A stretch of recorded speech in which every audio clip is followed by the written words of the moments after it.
Everyone, today I'm going to show you a quick fix for your door not closing on a KitchenAid dishwasher. I'll put the exact model number in the corner below so you know what I'm working with here. As you can see here, we've got a door pushing it all the way in. It does not want to close. So common issue we see with this model of KitchenAid dishwashers is that this top rack is not going all the way back. And then if we try to force that door closed, we end up doing more damage on the door latches and the door hinges. So we want to just really make sure first that this rack is going all the way to the back. I'll show you why that's a common issue with this dishwasher model. If we pull out that top rack in the back, you can see our water supply tube. So you've got a tube here where water comes up and it actually comes out of these two ports up here. And those are supposed to go into these collection ports right here. You can see the two on top, there's one here and one here. And then there's actually two on bottom as well, one here and then one on this side down here.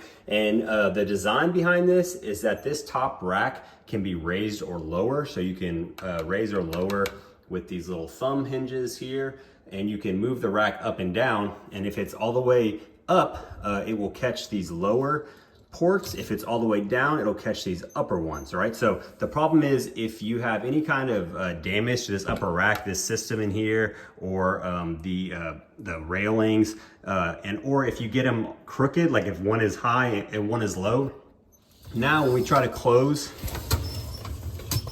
that top rack,